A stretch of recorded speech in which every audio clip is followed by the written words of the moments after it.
Amen. God is good. All the time. God is good. Yung mga kalalakihan natin dyan, God is good. All the time. Yung mga kababaihan naman, God is good. And all the time. Amen. Hallelujah. Tunay nga napakabuti ng ating Panginoon. And before we start, okay, I will be sharing to you some pictures and some scenario. And I will be asking you kung sino sa mga scenario na to, specific scenario na to, yung pinaka-suitable for them to save you on that specific scenario. Okay? So of course, we're still on our theme for this month of February. Jesus Christ is enough to save us. Amen? So kunwari yung first scenario natin, natrap daw kayo sa isang nasusunog na bahay or sa isang nasusunog na building. Tapos ngayon, mamimili kayo sa dalawa na to kung sino yung pinaka-suitable para sa inyo na magligtas sa inyo. Comparing these two person, okay? So yung first is fireman, okay? The second one is a doctor. So on that specific scenario, sa nasusunog na bahay, para sa inyo, sino yung mas suitable na mag-save sa inyo during that time? Fireman, di ba? Kasi alam nung fireman kung paano nila i-navigate yung nasusunog na bahay, alam nila kung ano yung mga equipment na kailangan, right? And na-train sila for that specific task for rescue operations sa nasusunog na bahay. Amen? So next scenario, natrap kayo sa isang war zone. Isipin niyo nasa ano kayo? Nasa gitna kayo ng gera, nagkagulo dun sa bansa. And natrap kayo, kailangan kayong ma-rescue. Kailangan kayong ialis dun sa bansa na yun, ilipat kayo sa safety. Amen? So who among these two will the most suitable for that specific scenario to save you? First, the soldier. The next one is the fireman. So sa gera, sino yung mas suitable para sa inyo na mag-evacuate sa inyo, magligtas sa inyo during that time? Yung soldier, di ba? Kasi they are trained to navigate yung war zone. Alam nila yung mga safety measures para mag-evacuate ng mga hostage, mga natrap doon sa war zone na yon. So sila yung mas merong training about that. Meron sila, alam nila equipments na kailangan. Alam nila yung preparation na kailangan gawin. Di ba? So yung third and last scenario natin is kunwari daw nasa nasa beach. Yan. Ano ba gusto niyo, Mamzar o Jumeirah? Nasa beach daw kayo. Tapos nagsiswimming kayo ngayon. Biglang lumakas yung alon. Napapunta kayo ngayon sa medyo malalim na lugar. Sino ngayon yung mas suitable na mag-save sa inyo during that specific time? Lifeguard? O yung traffic enforcer? Lifeguard, di ba? Kasi alam nila kung paano mag-tread sa water. Alam nila kung paano mag-rescue ng tao na nalulunod from the sea. Alam nila kung paano yung mga measures na gagawin nila para maligtas nila yung tao na nalulunod. Amen? So makikita natin, in that specific scenario, kung makikita natin, parang lahat naman sila pwede magligtas sa atin. Right? It could be na yung doktor magaling din lumangoy, kaya din niya mag-save ng tao. It could be yung fireman, dati rin pala siyang sundalo before siya naging fireman. Di ba? So makikita natin na parang pwede naman na sila mag-save sa atin. But then on that specific scenario, makikita natin na merong mas suitable between the two. Amen? Yung question ngayon is, what about when it comes to our salvation? Yung eternal life natin. What about when it comes to death? What about when it comes to your depression, to your anxiety, to your problems? Sino yung mas suitable na mag-save sa atin? And I believe we can all agree that there's only one that can save us. Right? There's only one name that can save us on that time. Amen? At hindi lang sa sitwasyon na yon, kahit sa sunog, kahit sa pagkalunod, kahit sa war zone, yung tao na to kaya tayong iligtas. We will all agree on that one person. Amen? And that person is Jesus. So title of our message for today is One Savior. His name is Jesus. From Acts 4, 1-12. Makikita natin, in all the situations na meron tayo, kung ano man yung sitwasyon natin ngayon, Jesus is very suitable for us. To save us, to help us, to carry us, to take us from that situation and bring us to a better one.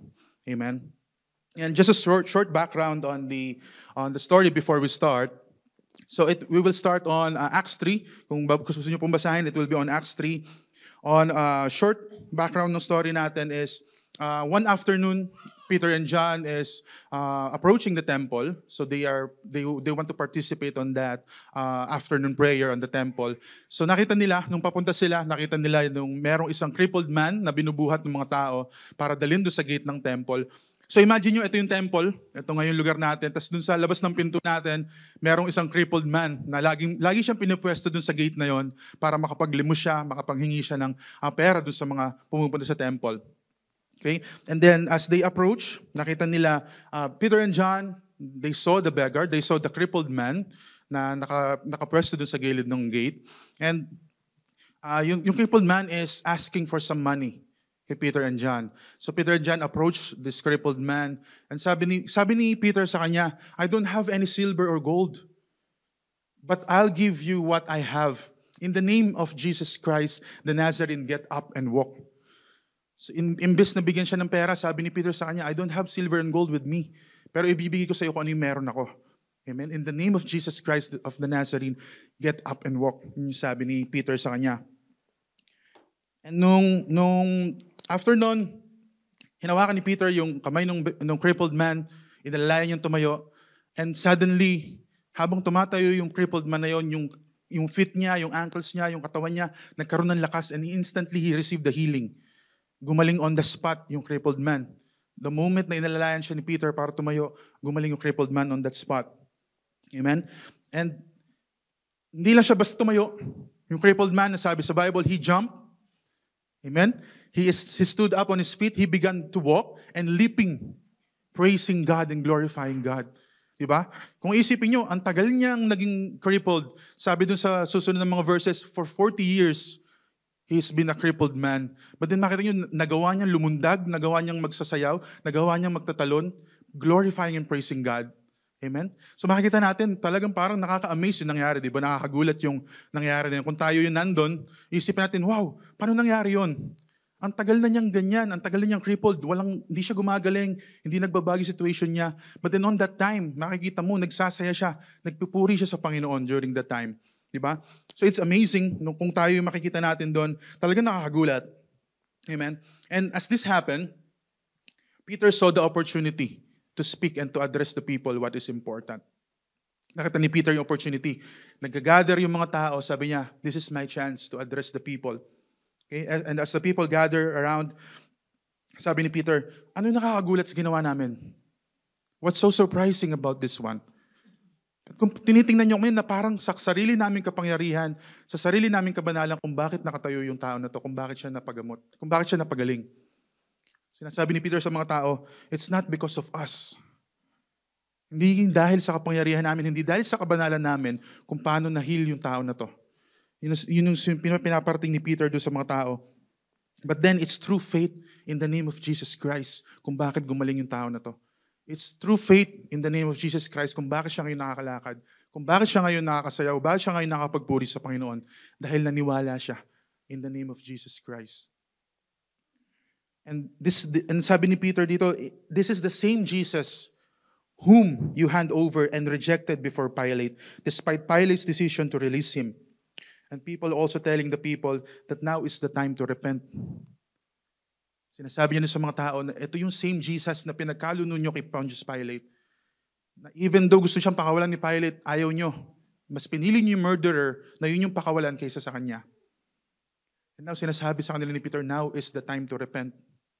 Now is the time to repent so that your sins might be wiped. Now, sabi ni Peter sa kanila, ito na yung pagkakataon nyo. Ito na yung pagkakataon nyo para mag-repent doon sa kasalanan na nagawa nyo so that your sins may be wiped away. And now, going now sa ating main chapter for this day, going on to the chapter 4, can we all read?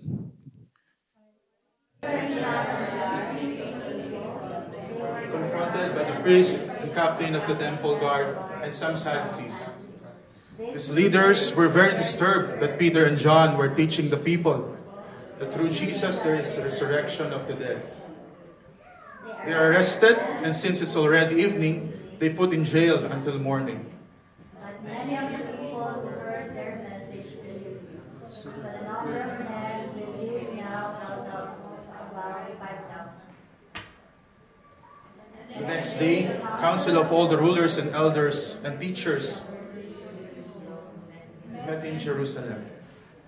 Annas the high priest was there, along with John, Alexander, and other relatives of the high priest.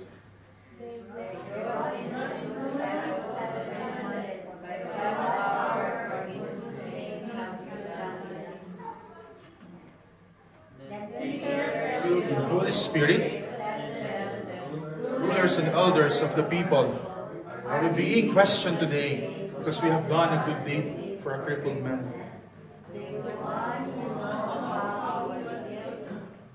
Let me Let me clearly state to all of you, and to all the people of Israel that he was healed by the power of the name of Jesus Christ of Nazareth, the man who crucified and whom God raised from the dead.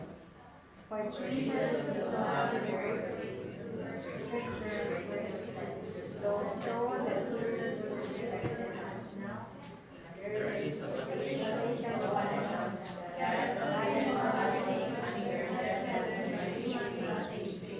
Amen. So makikita natin dyan iikot yung ating topic for today sa chapter 4.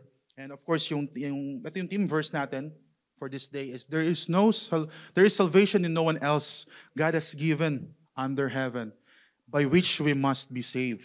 Okay? And as we go on with our topic for today, we will be answering the question, why is Jesus Christ enough to save us? Bakit nga ba? Why is Jesus Christ enough to save us?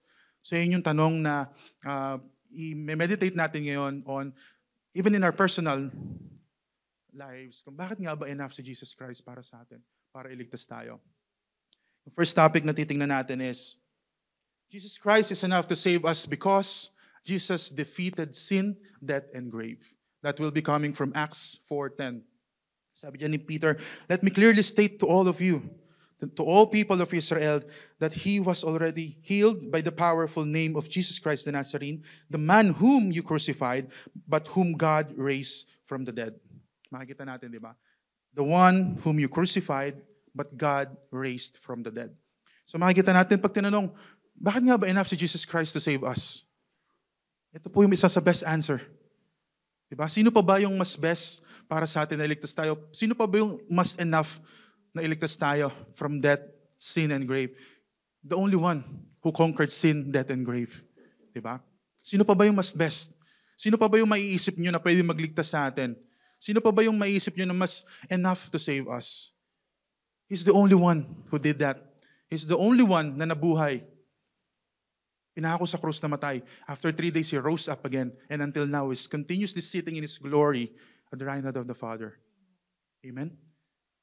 Kung tatanungin nyo, why is Jesus Christ enough to save us? Because He's the only one. He's the only one who did this thing. Na even death, sin, and grave, He defeated it. He rose up from that grave. Hindi siya nanatiling patay. And the first reason is enough to save us is His death and resurrection. Jesus was crucified by the very people who should have recognized Him as the Messiah. Yung same people na dapat, sila pa yung makakilala sa Kanya bilang the Messiah, tagapagligtas. But then it's the very same people na naging cause para siya ma-crucify, mahirapan siya doon sa tinahak niya na landas na yon patungo sa krus. Okay? But God's plan was greater. Kung isipin natin, pwede namang hindi na lang maghirap si Jesus on that cross. Pwede namang hindi na lang niya danasin yung mga hirap na dinanas niya. But then God has a greater plan. Right? God has a greater plan. Jesus' death on the cross paid the penalty of our sins.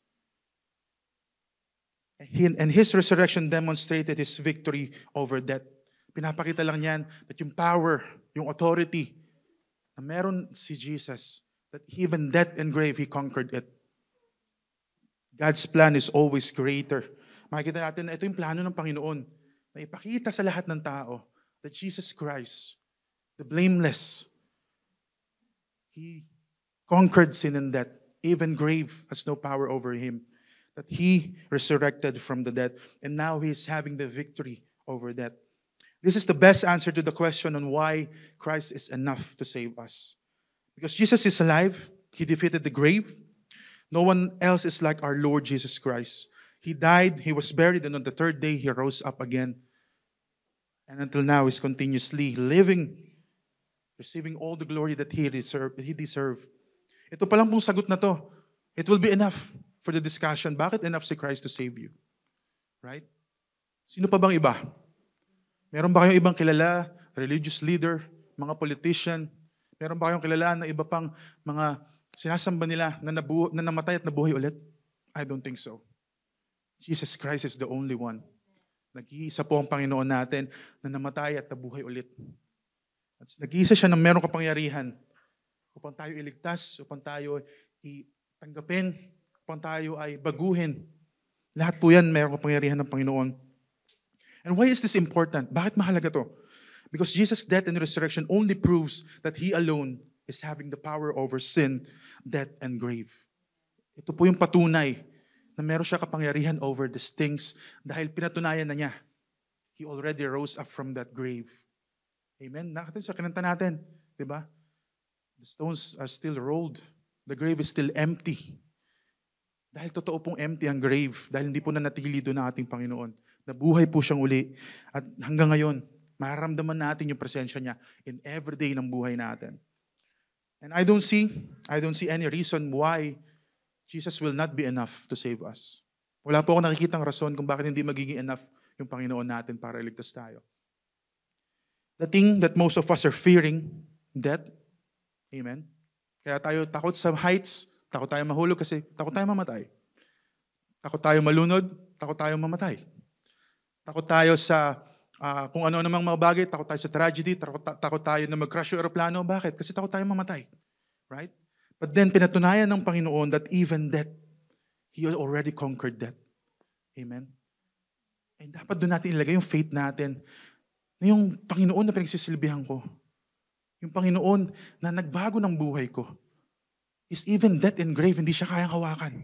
That even death and grave, hindi siya kayang pabagsakin. Amen? That Jesus Christ conquered sin and death. And that is a very strong evidence that Jesus Christ, the one that we're serving to, is so much and very much enough to save us. The world around us is seeking power in many places. Wealth, status, religion, personal efforts. But none of this can save a soul. Yung po mga good works natin, yung lahat ng iniisip natin ng mga way, iba-ibang way na naiisip natin para sa ating salvation, hindi po yan magiging cost ng salvation natin.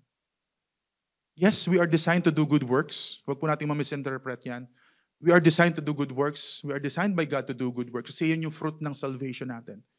Hindi naman sinabi na huwag ka nang gagawa ng good works kasi hindi ka maliligtas ng good works. Good works will not save us, but then it's the fruit of our salvation. We are designed to do good works para i-reflect yung fruit na yun ng salvation na na-receive natin. But I want to tell you, salvation is never about what we have done or what we are doing. Salvation is about what Jesus Christ has already did.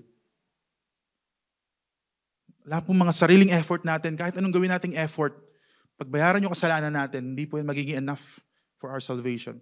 Kahit anong gawin nating pagsasaliksik, kahit anong gawin nating pagsisik kung sino-sino, kung saan-saan, we will never find anyone similar to our Lord Jesus Christ.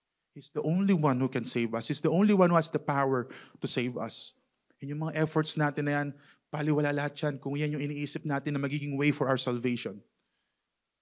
Human efforts will never be enough, not even close, for us to have our own salvation. Hindi po.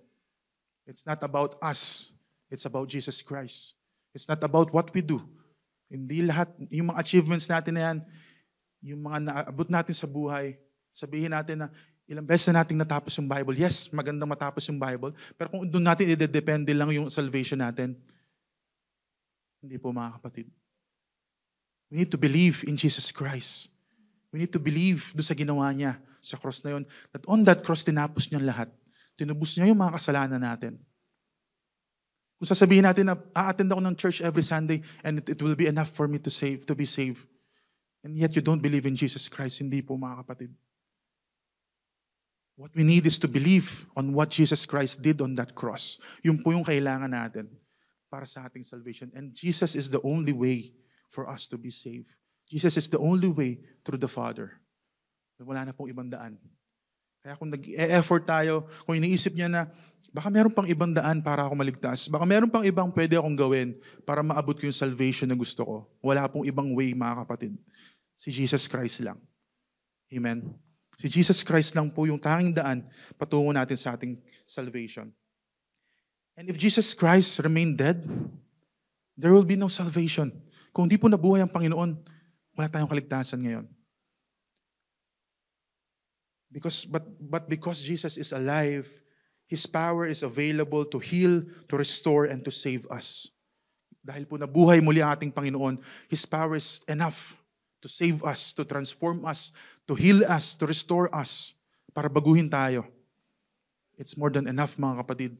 Let's put our trust in Him. So church, I want to encourage you that if you are still trusting your own strength, your wealth, your status, your personal efforts, traditions, or even religion, if you're still trusting on those things for your salvation, I want to encourage you, mga kapatid. Hindi po tayo dapat magtiwala sa mga bagay na yon. We should only trust in Jesus' name for our salvation. Only the power of Jesus can save us. Let us show in our actions that we believe that Jesus Christ is enough to save us. Ibigay natin yung 100% trust and faith natin sa Kanya. Ibigay natin yung buong effort natin para mag-reflect sa buhay natin na talagang naniniwala tayo na Jesus Christ is enough. Ilagay natin, ipakita natin sa buhay natin na talagang nabubuhay tayo, na ipinamumuhay natin that Jesus Christ is enough to save us. Yes, it will be a challenge for us. Dahil sa mundong ginagalawan natin, nandyan lagi yung temptation, nandyan lagi yung mga pagsubok.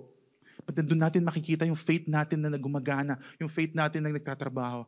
That we are trusting in God, that we are trusting in Jesus. 100%. Binibigay natin yung buong trust natin sa Kanya and yung buong faith natin sa Kanya. Ito po, una pa lang, reason why Jesus Christ is enough to save us. Because Jesus Christ conquered, defeated sin and death and grave.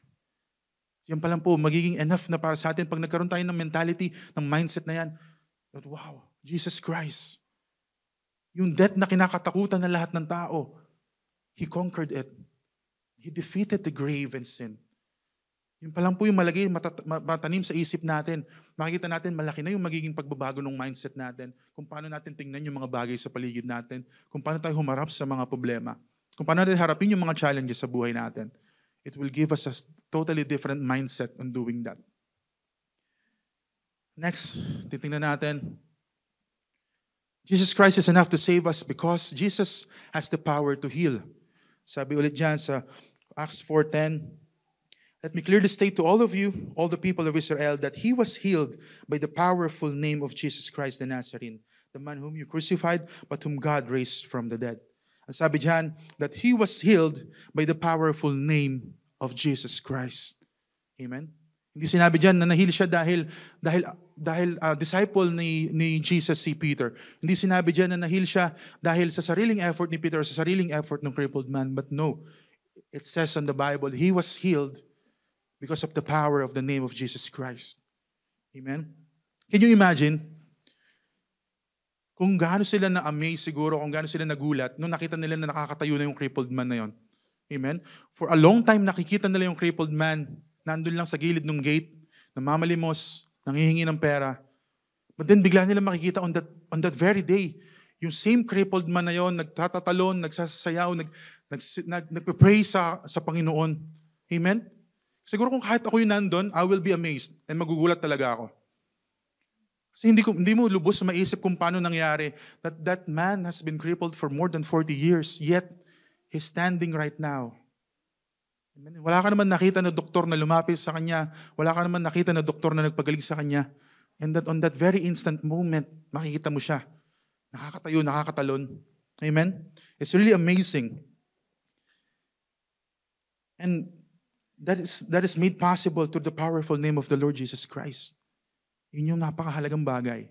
Amen? Na kailangan natin manotice on that verse that He's been healed by the powerful name of the Lord Jesus Christ. What is this verse telling us, mga kapatid? This verse is telling us that Jesus Christ, in putting our faith and hope in Him, we will find our ever-living hope in Him. Makikita natin that if we trust in Jesus Christ, there is hope. Amen? Siguro iniisip ng mga tao na wala na pag-asa yung crippled man. He's been that for more than 40 years. Hindi siya gumagaling, hindi siya nagbabago, hindi nagbabago yung situation niya. But in Jesus Christ, there is hope.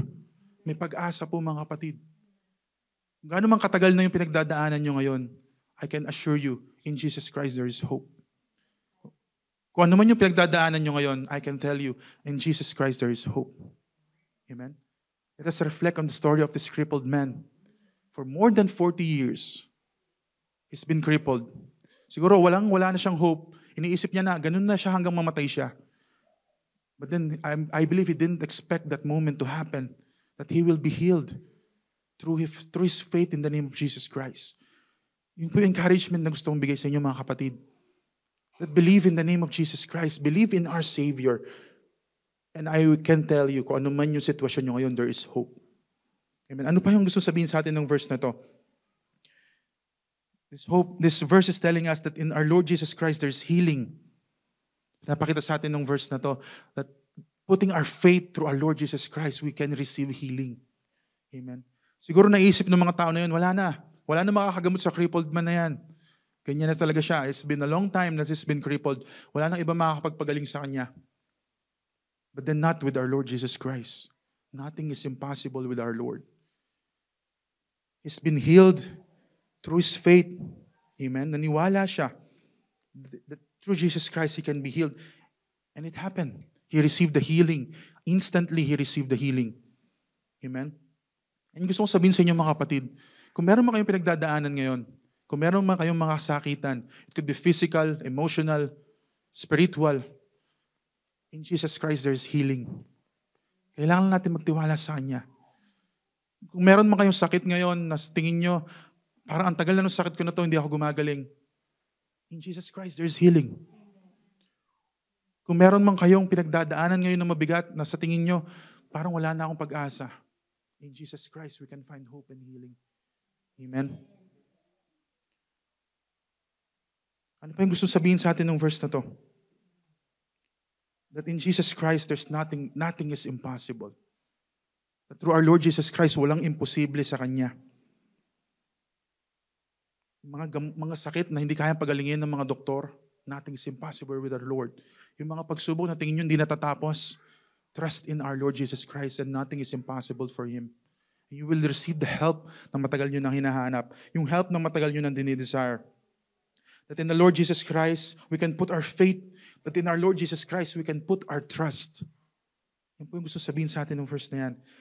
And if you will read on chapter 3, sabi sa kanya ni Peter dun sa crippled man, in the name of Jesus Christ, the Nazarene, get up and walk. Kung mapapansin natin, hindi naman nagdahilan yung crippled man, di ba? Hindi niya sinabi na, teka lang Peter, crippled nga ako eh. Ilang taon na akong hindi nakakatayo, hindi ako nakakalakad. Bakit mo ako gustong patayuin? Hindi natin narinig sa crippled man.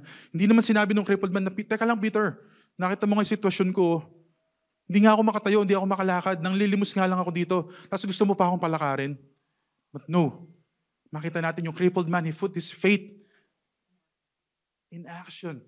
Binigbot niya yung kamay niya kay Peter, right? And ilalalayan ni Peter yung crippled man and tumayo siya. Because he believed in the name of the Lord Jesus Christ na kaya siyang pagalingin ng pangalan ng Panginoon. At yun yung ginawa ng crippled man. Hindi siya nagdahilan, hindi siya nag-excuse. Hindi siya natakot na, Peter, teka lang, baka bumagsak ako pag tinayo mo ako. Teka lang, Peter, baka lalo pa ako mapasama pag tinayo mo ako kasi hindi nga ako nakakalakad. But no, he trusted. He put his faith in the name of our Lord Jesus Christ. And he received healing through his faith. Same thing sa atin, mga kapatid. Minsan lang, yan yung gusto sa atin ng Panginoon na gawin natin. To grab His hand para ma-receive natin yung healing na kailangan natin. Para ma-receive natin yung help na kailangan natin. But then sometimes, marami tayong excuse. Na Lord, teka lang, kaya ko pa to Lord. Lord, teka lang Lord. May budget pa naman Lord eh. Aabot pa naman siguro Lord. Tsaka na lang ako magpe-pray sa'yo ng wisdom kung paano i-manage yung finances ko Lord. Lord, teka lang Lord. Mukhang kaya ko naman eh. Pinagdaanan ko na dati to eh.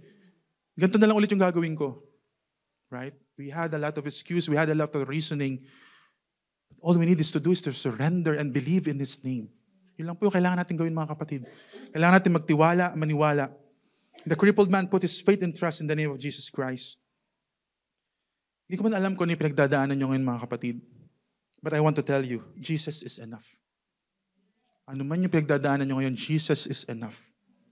If you are hurting right now, kung meron man kayong mga pain na pinagdadaanan ngayon, kung meron man nakasakit sa inyo, kung meron man kayong pinagdadaanan financial problem, kung meron man kayong pinagdadaanan emotional problem, kung may problema man kayo sa pamilya, kung may problema kayo sa trabaho, kahit ano man yung pinagdadaanan nyo, kung ano man yung sitwasyon nyo ngayon, I want to tell you mga kapatid, Jesus can heal that pain.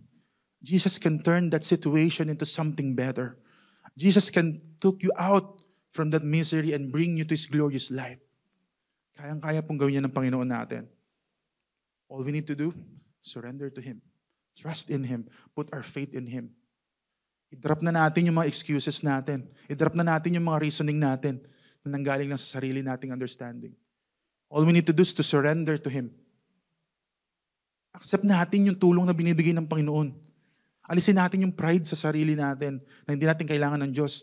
Kailangan natin ang Diyos, mga kapatid. Kailangan natin ang Diyos. And if you are, whatever we are going to right now, just surrender. If you are facing financial problem right now, sabihin niyo lang, Lord, maaari man, Lord, I'm struggling right now in my finances, Lord God. I'm struggling right now, Lord, to manage my finances, Lord God. Kabi-kabila yung naniningil sa akin, Lord. Kabi-kabila, Lord, yung pinagkautangan ko, Lord. But then, Lord, let me grab onto your hand and I'll stand and I'll walk with you, Lord God. It could be, right now, pakiramdam nyo sa buhay nyo, wala nang pag-asa. It could be right now, pakiramdam nyo yung problema nyo hindi natatapos. Yung pinagdadaanan nyo, pabigat ng pabigat. Just surrender. Lord, let me grab onto your hand, O Lord God. I'll stand, O Lord, and I'll walk with you, O Lord God. Kung sa ngayon, pakiramdam nyo na parang nakalubog na kayo sa hukay, pakiramdam nyo na wala nang pag-asa, pakiramdam nyo na parang wala nang makakatulong sa inyo, kahit ano man yung pinagdadaanan nyo ngayon, mga kapatid, I can tell you there is hope in our Lord Jesus Christ. Just surrender to Him. Tell Him, Lord, once again, Lord, let me grab onto your hand, O Lord God. I'll stand, O Lord God. I'll rise up from this situation, O Lord God. And I'll accept the healing, the help that you are offering me, O Lord God, Panginoon. Ano man yung pinagdadaanan niyo, mga kapatid, I can say that it will never be difficult for our Lord, our Savior, to help us. Kahit ano man yan, mga kapatid. Kailangan nyo lang gawin, isuko sa Kanya. Kung meron kayong matagal na problema sa pamilya, hindi magkakasundo yung magkakapatid, hindi magkakasundo yung magulang, kung meron kayong matagal na problema sa finances nyo, kung meron kayong matagal na problema sa amo nyo sa trabaho, surrender to God. I-accept natin yung tulong na binibigay niya. Tigilan na natin yung paggawa ng mga sarili nating effort na at the end of the day, ano yung mabibigay sa atin? Disappointment. Ano yung ibibigay sa atin? Lalo na tayo mapapagod. Ano yung ibibigay sa atin? Lalo na tayo makawalan ng option. Right? So in this kind of situation, whatever you are going through right now, pakinggan lang natin yung tawag ng ating Panginoon. Surrender natin sa Kanya yung buhay natin. Yun yung kailangan natin gawin, mga kapatid. If you want to receive the healing na matagal yun na pag-pray, trust in the name of the Lord Jesus Christ. Gusto nyo ma-receive yung financial breakthrough, trust in the name of the Lord Jesus Christ. Kung gusto nyo matapos yung problema nyo, trust in the name of the Lord Jesus Christ. Yan po yung kailangan natin gawin. And yung pinakamahalagang kailangan natin gawin, but yet, lagi natin nakakalimutan gawin. Bakit? Kasi we are too prideful, masyado tayong maraming kinikimkim sa sarili natin na, Lord, kaya ko pa naman. Lord, diyan ka muna, Lord. Last resort kita. Hindi po ganun, mga kapatid. Ang Panginoon natin, ang una nating takbuhan in times that we are in need. Hindi po siya last resort. Amen? Ang Panginoon natin, lagi nating unang dapat takbuhan at hindi siya last resort natin. Next. Jesus Christ is enough to save us because Jesus is the only way to salvation. Sabi diyan sa theme verse natin, there is salvation in no one else. God has given no other name under heaven by which we must be saved. No religion, no self-effort, no human righteousness can bring us to our Lord, to our Father. Only through Jesus Christ we can find our true salvation. Salvation is exclusive to Jesus Christ. Wala nang iba, sa Kanya lang. Yan lang po dapat natin tandaan. Ang salvation ay tanging through Jesus Christ lamang at wala nang iba. No religion, no religious leader, no prophets, walang philosopher, walang kahit anong katuwiran sa mundo yung makakapagligtas sa atin. Only through the name of our Lord Jesus Christ. He Himself, He said in John 14:6, sabi niya, I am the way, the truth, and the life. No one comes to the Father except through me. Right? Yan pa lang po, sinasabi na ng Panginoon na walang ibang daan sa kaligtasan kundi sa ating Panginoong Jesus. Tigilan na natin yung paghahanap natin ng iba pang way ng salvation. Iniisip natin, baka itong religion na to, ito yung mas tama. Baka itong paniniwala na to, ito yung dapat kong gawin. Baka itong tradisyon na to, ito yung dapat ko sundin. Wala pong tradisyon na makakapagligtas sa atin, mga kapatid. Wala pong religion na makakapagligtas sa atin, mga kapatid. Only through our faith, and we receive that gift of salvation from our Lord Jesus Christ. Yun po yung tanging way natin para maligtas. And the name of our Lord Jesus Christ, hindi lamang yan label na sinabi sa Kanya, Jesus Christ. Hindi lamang po yan label na binigay sa Kanya. It carries the authority and the power of God. When you say the word Jesus Christ, it carries all the authority, all the power of our Lord Jesus Christ. That's why we are praying in the name of Jesus Christ. That's why there is power in the name of Jesus Christ. That's why there's salvation in the name of Jesus Christ. Because He's having the authority and the power of our Lord God, the Lord our God. Amen. Hindi lamang po yung label na basta na lang naisipan ibigay sa Kanya. Hindi po. The name of our Lord Jesus Christ is very important, very precious. That it carries all the authority and the power of God. This verse is telling us that salvation is in no one else. Jesus is the only way. Wala pong ibang way, mga kapatid. Wala pong binigay na ibang option. Hindi po tayo binigay na option. This is some of the ways that you can be saved. Wala po. Tinapos pong lahat dyan sa statement na yan, Jesus is the only way to salvation. Siya lamang po yung pangalan na binigay under heaven to our God. Na binigay sa atin para tayo maligtas, na kailangan nating paniwalaan. Kailangan natin ibigay yung trust and faith natin for our salvation is only through our Lord Jesus Christ. Only the name of Jesus Christ carries the authority and the power of God. And I'm hoping and I'm praying for that na meron tayong unity on that truth. Na ito yung paniniwalaan natin, that only through Jesus we can have our salvation. I hope and pray na lahat ng Christian is ganun yung paniniwalaan nila. That only through Jesus Christ we can have our salvation. There are some Christians, until now, naniniwala sila sa good works. Until now, naniniwala sila sa traditions. Naniniwala sila sa mga nakagawian na ng old churches. Naniniwala sila sa mga bagay na sinet na rules. At nakakalimutan nila yung mahalagang bagay. It's only through Jesus Christ we can attain our salvation. We can have our salvation. Yung iba naniniwala na, yes, naniniwala ako kay Lord, naniniwala ako kay Jesus Christ. Pero kailangan ko munang gawin to kasi feeling ko kulang may kulang pa. Wala pong kulang, mga kapatid. Our Lord Jesus Christ is complete. Kinumpleto niyang lahat on that cross. Sabi niyo na kailangan ko munang gawin itong mga bagay na to, itong mga listahan ng bagay na to, bago ako maligtas. Ang nire-require po sa atin, mga kapatid, maniwala tayo sa ginawa ni Jesus dun sa cross na yun. Tanggapin natin siya. Tanggapin natin yung regalo na to ng salvation na binibigay sa atin. Yun po yung kailangan natin gawin, mga kapatid. Wala nang ibang way para tayo maligtas. There's no other way for us to have our salvation. Hindi po yung mga efforts natin na magliligtas sa atin, mga kapatid. It's never been about us. It's all about Jesus Christ. Kung ano yung ginawa niya doon sa cross na yun, yun dapat yung lagi natin tandaan, yun dapat yung lagi natin paniwalaan. And that is our only way to our salvation, is through our Lord Jesus Christ. And I want to ask, tanongin natin yung mga sarili natin, are we trusting Jesus Christ alone for our salvation? Or meron pa rin tayong mga ibang paniniwalaan na makakapagligtas sa atin? Tanongin natin yung mga sarili natin. Maybe hindi natin na-notice, but then sa iba na pala nakadepende yung salvation natin. Maybe meron mga bagay sa buhay natin na kailangan natin bitawan, pero hindi natin mabitawan. At the end of the day, nangyayari, doon na tayo nakahawak, doon na tayo umaasa, doon na natin nilalagay yung faith natin and trust natin at hindi na kay Jesus Christ. Let us examine ourselves. Or maybe you're still trying to work your way out para sa salvation mo. Maybe you're still on that area ng buhay mo na gusto mo pa rin gawin itong mga bagay na to para sa salvation mo. Mga kapatid, this is the time God is calling us to surrender. This is the time to receive Jesus Christ sa buhay natin.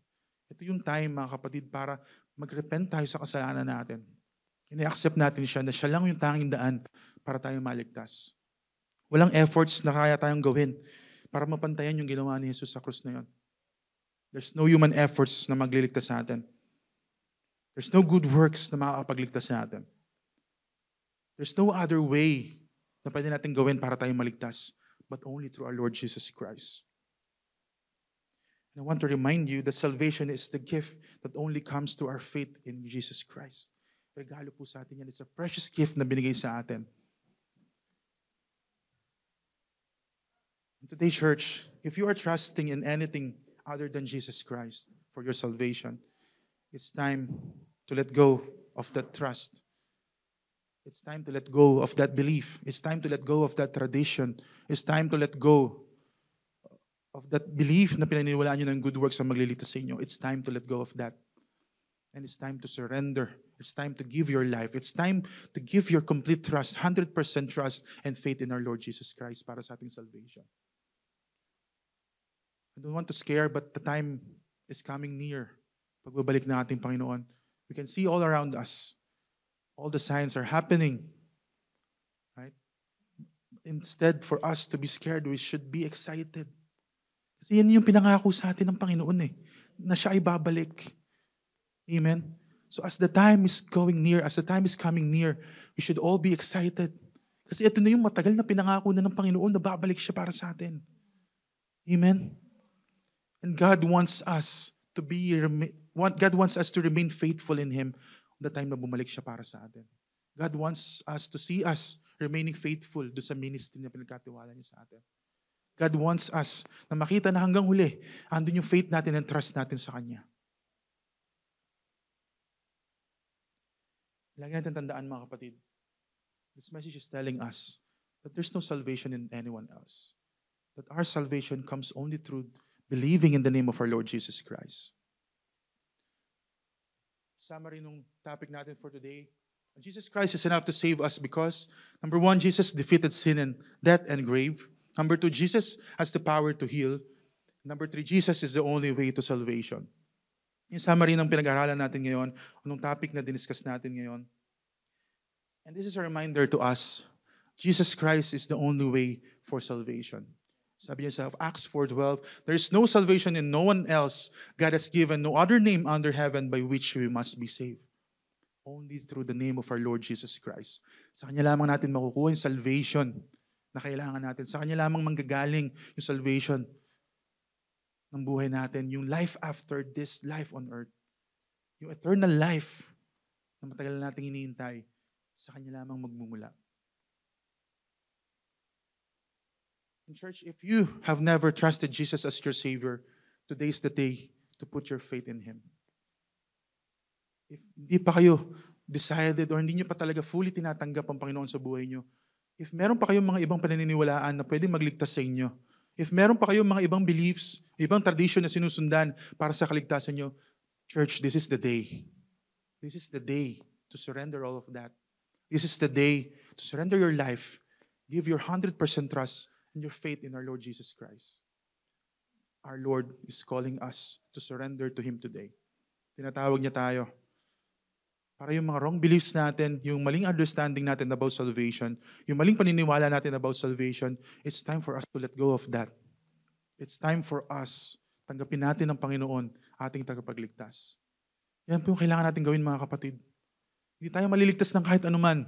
Walang kahit anong bagay ang magliligtas sa atin, kundi ang ating Panginoon lamang.